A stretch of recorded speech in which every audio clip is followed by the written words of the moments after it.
So it's time to make some chili. I just made some broth, and not only is chili great meal prep and also delicious, but it's a great way to clear up space in your refrigerator. I had a barbecue this weekend. I got some leftover brisket, some chicken, and some pork roast, and all of that stuff goes great in the chili. And instead of just staring at it for a few days and then throwing it away, I can turn it into a new meal. The best chili starts with a chili paste, and that's what we're going to make today. So chili paste is made from ancho chilies and a supporting chili, or really any chili you want. But generally you're going to use ancho chilies and at least one supporting chili. I've gone with California chilies. Now if you don't have dried chili at your chilies at your supermarket, you can get these from pretty much any Latin market. So you're going to want to take the top off these guys, open them up, and get the seeds out. And we'll just do this for all of these.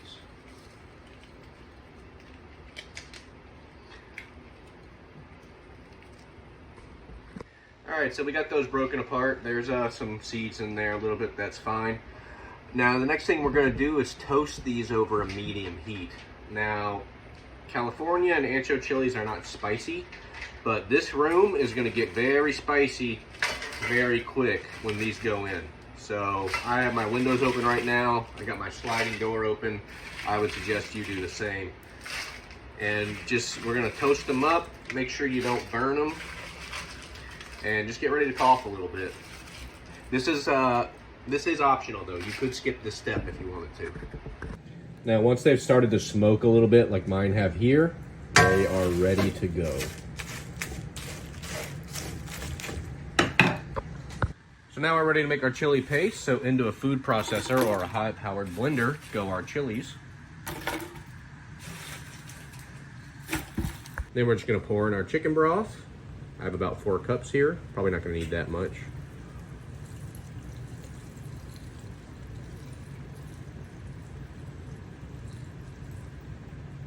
And we're gonna blend this until it turns into a paste.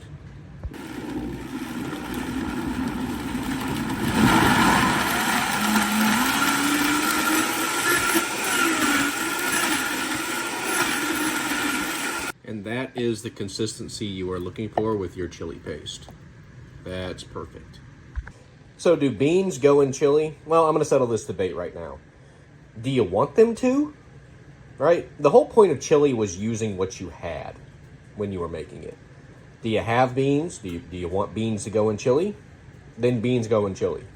Why are we gatekeeping chili? That stands up in there by itself. That's good chili paste. I have a lot of meat to use, so I'm going to be using a lot of beans. I'm using 5 cans of beans to start, and then we'll go from there. Now, if you weren't using leftover meat, the first step would actually be to brown your meat in the bottom of this pot. But I'm using leftovers, so my first step is going to be beans in the pot. Use about a 1-to-1 ratio of broth to beans.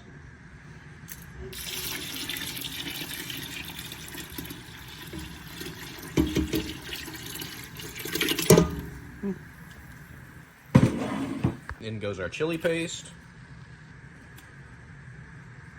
I'm gonna have to scoop the rest of that out. The chili paste is what's gonna thicken it up and give it that chili flavor. Stir that all in there. We're gonna add in 1 6-ounce can of tomato paste. I've cubed up my brisket. I'm gonna put that in. Hopefully not splash myself. Cubed up my pork roast. Gonna add that in.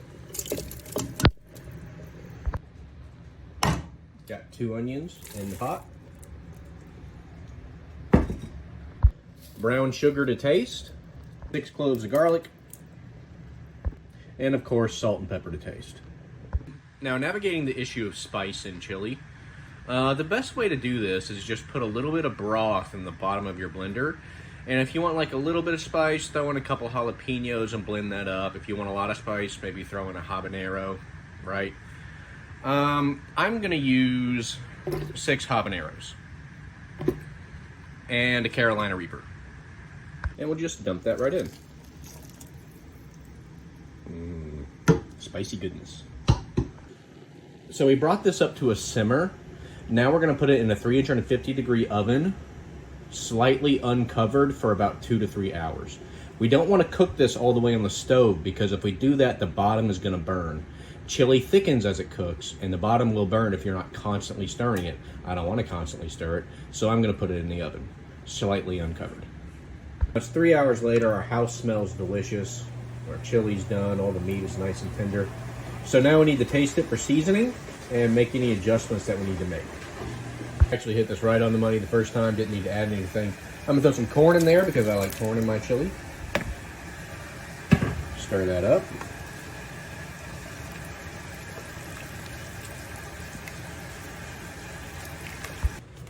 Get us some in our favorite bowl. Top with a little fresh cheese. Some sour cream. Freedom's Choice. And go from there. Let's have a taste.